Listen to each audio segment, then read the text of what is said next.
listening to Tipsy Book Reads. I'm Rebecca. And I'm Jess. And we Tipsy. Too many books on my TBR. Yeah. This podcast is like a book club for the antisocial. We make a drink inspired by the book we read and talk crap about life and fictional characters. We really hope you listen and drink along. Side effects of listening to this podcast may include reading vivaciously, extreme bouts of laughter, tipsiness from craft cocktails, talking shit about life and fictional characters. Listen at your own risk. Just a warning, this podcast is explicit. We are all over 21 and there are spoilers. We warned ya. Hi, Tipsy readers. How's it going? How's it going? Do you? Jessica? The listeners can't see your thumbs up. Thumbs up. How's it going? Good. It's good. No, it's great. It's going good. What are you staring at? Your earrings. What's wrong with them? I thought you got them changed. No, the inside of them had to be changed. This part. Oh, the smaller ones. Yeah. Gotcha. Yeah, I had to get them changed out to the smaller size. Because they were done expanding and healing and all of that. Yeah, and they didn't tell me. Yeah. Whatever, we won't talk about it. I'm annoyed. But Julie said she's just going to do it herself. Because they could only do one. I was like, I didn't know that was because the other one was still swollen. I said, I didn't know that was an option. You can do whatever you want, boo thing. You're my little boo thing. Okay. Cool. So we are reading Tower of Dawn and Empire of Storms. This is our last set of chapters. Yes, it is. We're so excited to be at the end of this. This has been a wild ride, okay? Wild. We're reading starting at chapter 47 of Tower of Dawn and starting at 60 of Empire of Storms, and check our socials for the breakdown. Stop that. I'm sorry. I'm tired. That 10 o'clock at night is starting to hit me. Oh my goodness. 10 o'clock at night? What do you mean? Huh. It was just 7:30. What do you mean? What do I mean? Yikes. Anyways. Hey, CP. Yeah, it was literally just 7:30. But it's wild. You know what's wild? What's wild? This drink we came up with. It is wild. We couldn't come up with a drink, and so I stared at her gorgeous set back here with Tower of Dawn and Empire of Storms on my head. And I said, Irene, talk to us. Talk to us. Talk to me, bub. She said, is it going to be vodka? No movement. No. Is it going to be orange? Fell off my head. It fell off my head. So we said, wow, Irene is speaking to us. And orange. And we must listen. And we must listen. So I said orange and cinnamon, and Jessica came up with a badass, bomb-ass, incredible, delicious, fantastic, beautiful, gorgeous, stunningly, incredibly impressive cocktail drink today. My eyes are lined with silver. So we did tequila and orange liqueur and a sprinkle of cinnamon, rimmed it with cinnamon sugar, a little bit of agave in there, and then I made a bruleed orange because Irene kicks that Vogue out of the people. She is a demon slayer, and fire also gets rid of the Vogue. So between Irene's power and fire, the Vogue shall be gone. And cinnamon and orange have healing properties. They do. And so does tequila. Yeah, surely. And like tequila, it packs a punch, but this drink is very sweet and delicious. Yeah. Like Irene, she's very sweet and delicious, apparently. Kale thinks so. And then all of a sudden she's like, poof, poof. She's also a badass, you know? So like, don't underestimate the power of Irene or this drink. So cheers. Fuck it up, Irene. Cheers. Cheers. Yum. That's fantastic. Actually, it's so good. That's so good. I miss tequila. Yeah. Hi, tequila. I missed you. I bet I missed us too. Surely. Okay. So now that we have What the hell that out of the way. happens in this book? Where the hell have Books. you been, Loca. Bella? Where the hell have you been, Loca? Okay. I don't even know. We leave off at such. See, this is why the tandem reading is important. Because you read Empire of Storms first. You're forced to then be left Oh my off gosh. with The Aelin wildest being shit. tucked into an iron thing. Mask, cage, Cage, all the shit. coffin, and gone, and Rowan screaming, "My wife, where is my wife?" And then you have to go and fucking read an entire book of Chaol? Chaol and his Until you get to emotional the end ass. with Fireheart. And then we get one tiny little snippet. No, thank you. I'm so glad we did the tandem. I wish I did. I don't that think I first. could have handled. I could not have handled it. Ugh. I could not have handled it. I would have died. Anywho. Extra, read all about it. I am. That's why you're friends with me. Yeah. So, anywho, it's wild. Also, I know we're skipping ahead to the end, but like, why we have to? Aelin calls in all her freaking favors. Oh my gosh. All of the little breadcrumbs she has laid over the course of her life. I wish you could have seen it though, because literally it was incredible. Like, these people just keep showing up, and Rowan and Adian and all of the crew. Everyone, they're like, just what the fuck is happening? Huh? You're for who? Aelin? They thought they was the bad guys. Damn. Damn. Okay, I love that on your part 2 notes, it just says, Maeve shows up, so he has to go. Oh, shit. Who has to go? I don't know. Wait. Please tell me. I will tell you. Hold on. Give me a second. Okay. Episode 3. Episode 4. Someone is going somewhere because Maeve's shown up. Oh, no. Okay, well, it would have had to been Empire of Storms, so hand that over. As I grab it from you. Maeve shows up, so he has to go. Oh. Rowan goes to each ship. Oh, yes, obviously. That was very clever. Hey, listen, shorthand this is my shorthand. When you can figure it out, it's great. I just figured it out. I don't know I why you're know. complaining. No, I'm just kidding. We are one brain cell tonight. One brain cell. Earlier, Jessica said record, and at we the same both time said Ricola. Ricola. It's the Ocoelia for me. It's the what? Ocoelia for me. For a second, I thought you were trying to say alcohol in a funny way. That too. And I was like, we've only had one drink. Okay. Ay, ay, ay. But yeah, duh. I mean, Send me to a farm. shut up. Please don't, actually. Oh no. Oh my god. I would like to just quickly read over my first grouping of notes and not the ones that I sent you. Okay. The spiders. You're joking. Maeve is queen of the Vogue. Jaha jaha jaha. I'm sorry, are you laughing in Portuguese? No, I was supposed to say ha ha ha, and it corrected to, or I wrote Jajaja. Chaol. The evil thing crept back into Chaol? OMG. They're mates? She was gonna settle. Ugh, not the whip. Nezrin and the hot prince? Yes, please. The pregnant lady? She's Vogue? Maeve is a fucking Vogue queen. Nezrin being part of the flying team. Her family is there.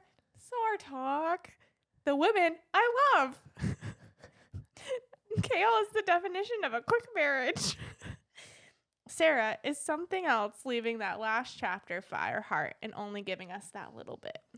And you've been listening to Tipsy Bookery. Bye. No, but that's how quick everything is. Yeah, no, literally. Like that's how everything feels. Yeah. That's very true. That's my It's summary of the episode. wild. Absolutely wild. Okay, but Rowan and freaking Aelin are mates. They That's are. freaking They are crazy. mates. Dorian called it. He did. If Dorian was there, he would have been like, Mm-hmm. Told you so. Told you the F so. Okay, let's back up. Sorry. Okay, can we talk about Lorcan and Elide? You lead the way on that. Okay, so it's freaking wild, right? Because Fenris and Gabrielle are trying to kill him. There's like, bro, as soon as we see Lorcan, he's dead freaking meat. He's gone, right? And so they're like, fine, whatever. We like Aelin, so we're just gonna like vibe with her. But when we see Lorcan, all bets are off. And then what do you know? Lorcan sends them a freaking warning, right? Lorcan sends out a big boom, and they're like, oh shit, thanks, Lorcan. We gotta get ready. So then Aelin hatches this little plan, and she's gonna like walk into the water and boil the fishies, right? So then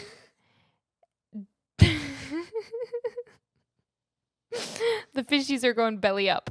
It's like the plague from the Bible. Okay, keep talking. And then so Fenris and Gabrielle find Lorcan, and they're like, all right, we're going to kill you now. And they get in this big fight, and freaking Elide loses part of her entire arm, Okay. just like shredded. My stomach turned. Like those fishes' bellies. Yeah. My belly was a fish belly. Okay. Yeah, that was so gory, so disgusting. And then Aelin and Manon seeing Elide for the first time. and they were both so happy, jumping with joy, besties, just the three of them grabbing hands and jumping around in circles and singing Ring Around the Rosie. That's exactly how it went down.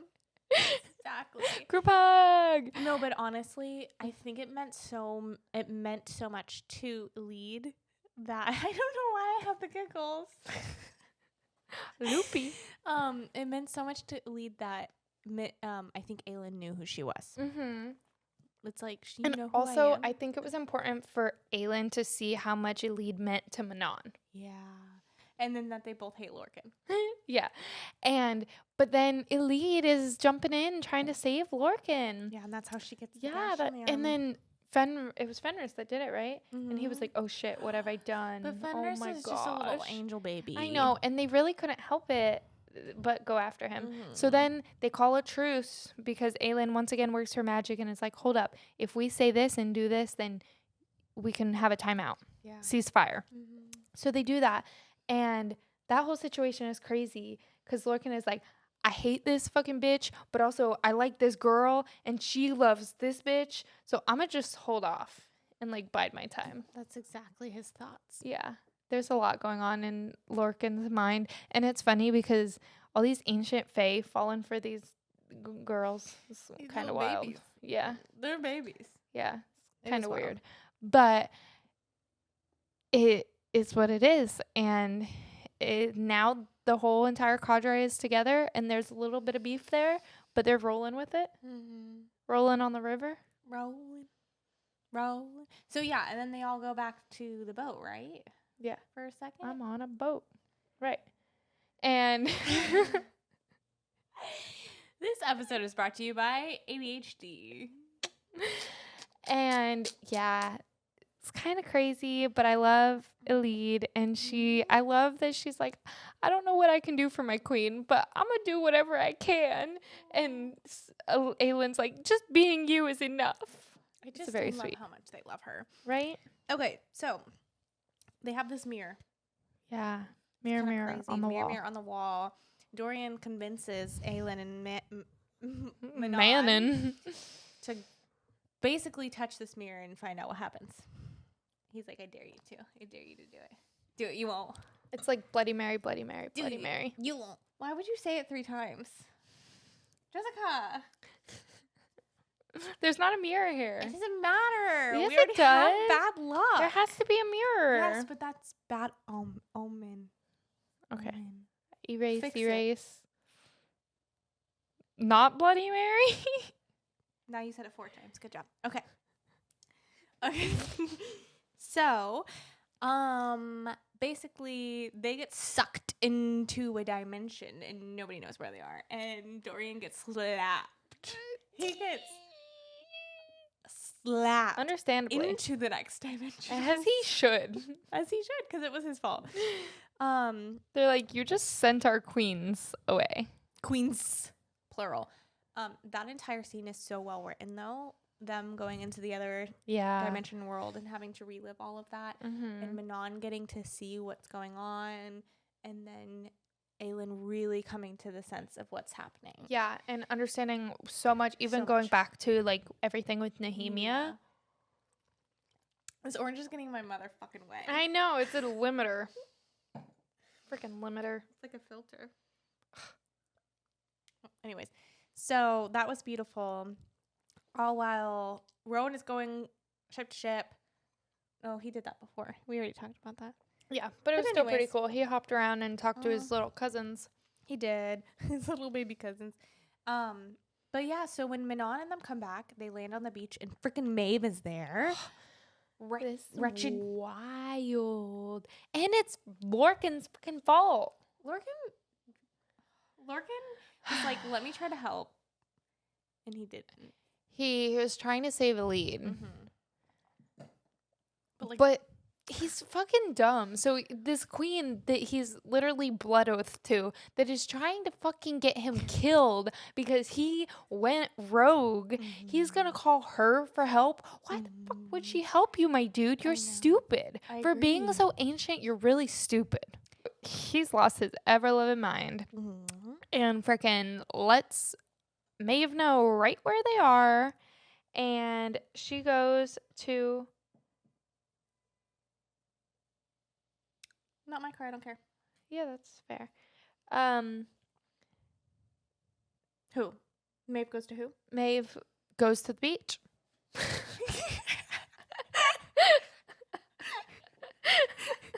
Let's go to the beach.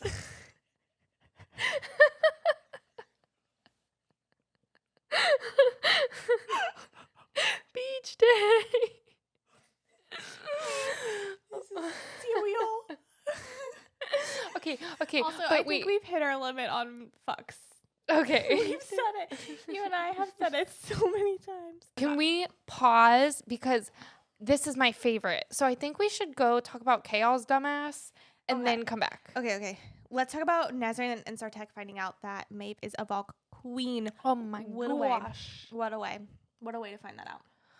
That was incredible. Everything was great. Nazarene saves the day. Nazarene's so smart. She's like, tell me a story. She's so smart. I'm called the Wind Seeker. She kind of reminds me of Annabeth. Yeah, I could see that. Very clever. So while that's all happening, Chaol's room is trashed. Okay, they get back from their little desert vacay, and they also went to the Oasis beach, and find out that the room is just absolutely garbage. While Irene goes and sees Havisa, and because she found scrolls. Yeah. They in the found desert. this like tomb necropolis situation, and they were like, hold up, what if it's Fae buried here that are in the bloodline of it's like all interconnected. So they're word marks, and she doesn't know who could read them, possibly Havisa.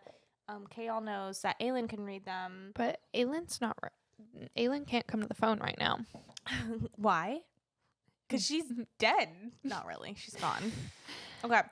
So they have a whole conversation. She goes back to find Chaol, literally on his deathbed. Yeah. So this is where she says, once and for all, you gone.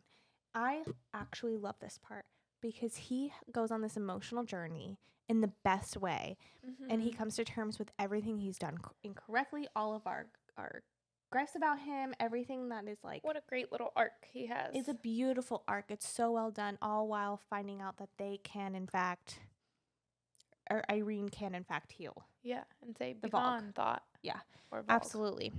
and it happens like so Yeah. quick. Yeah, it's crazy. incredible. It's incredible. And then they fuck for the next chapters. Oh, I forgot we were done. Then they decide to go make love for the next few chapters. That's crazy though. Yeah.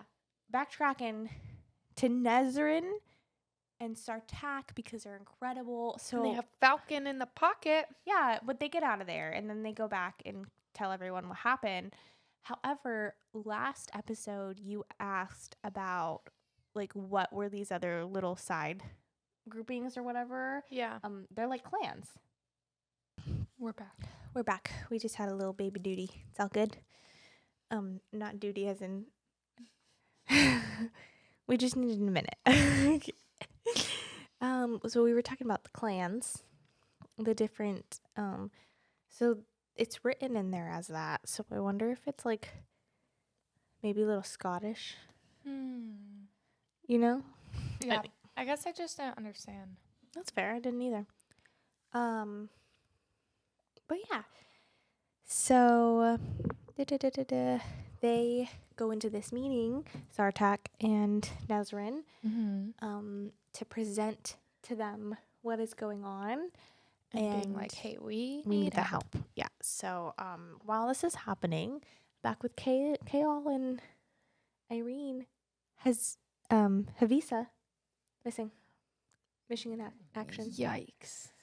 I found it interesting and smart that they didn't tell anyone what was going on. Like, they didn't really tell anyone but the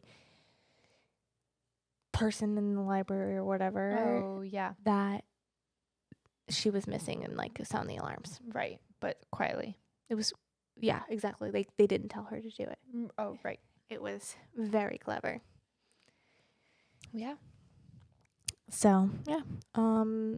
Cray, as we said before. I kind of forgot about how all of that went down. So I was like, oh, yeah. Oh, Yeah. shit. Yeah. Same. I was like, oh, she is Volg. I literally Yeah. forgot. Yeah. That Tula or whatever. Duva. Tula. Tulip. Yeah, she's Volg.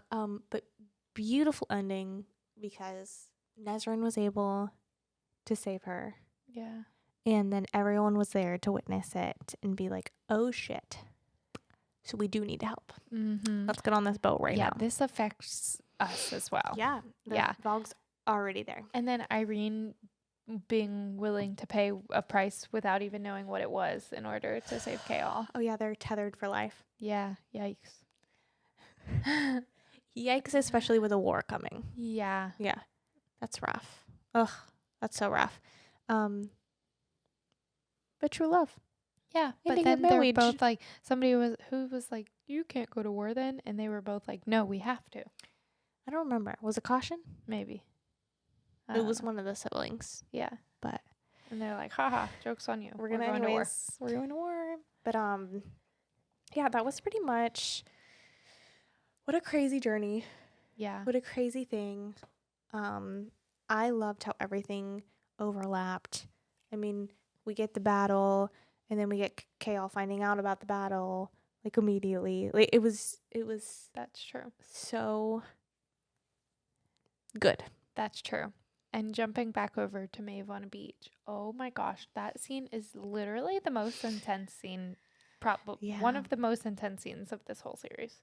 Yeah. Not the most, but one of the most. At least up till now. Yeah. Up until now, I would agree that it is because of the whipping scene. Oh my gosh. And how it goes back all the way to her in Dovier. Dovier. Yeah. So, and her talking about how she knew how to pace herself for that. Oh my gosh. And the bloodied shirt. And everyone absolutely losing their shit when they find out that Rowan and her got married. And how Aelin literally thought about so many things and setting everything up Terrasen to have a king. Rowan. King consort Rowan. That scene is so heartbreaking. It is. But what a definition of you do not yield. Yep. That box. Oh my gosh. I still think of the fan art with the mask. Oh, every time. Oh. and how it specifically describes the mask as being beautiful, and how it was built centuries and centuries prior, and how Maeve laid the stepping stones, and how she was explaining to Aelin all of the inner workings of her plan to get like the whole Rowan situation, and how she made up Rowan's mate and all this stuff. And Oh my meanwhile, God, on the other yeah. continent, Nezrin is learning that Maeve is a Vogue queen. Yeah, at the same time. And how she interspersed her lies into making the Fae queens think they had a sister and all of that. And it's absolutely wild. And It's bananas. and all of them, the freaking blood oath being so powerful, and how they were stuck in their tracks when Maeve said, and how she just ripped the How the painful oath. it Oh my was. gosh, yeah. All but Fenris. And then saying that, you know what, it's more of a punishment if you stay bound to me, Fenris. Because it is. Oh. I'm ready to It's start so Kingdom of sad. Ash Oh my gosh, immediately. immediately. I need to know what's going on with my Aelin heart-wrenching. baby. Oh, Dang. do you have anything else to talk about? Not really. It's intense. I It's hope you so read along intense. with us. Yes, please join us for Kingdom of Ash. Once we figure out what we're gonna do in terms of timing and episode release, we'll let you know what chapters we're reading. Yes. But yeah, cool. So thanks for joining along with us. What a series. This remains to be one of my favorites of all time. For sure. So do not yield. Love you. Stay tipsy. Bye.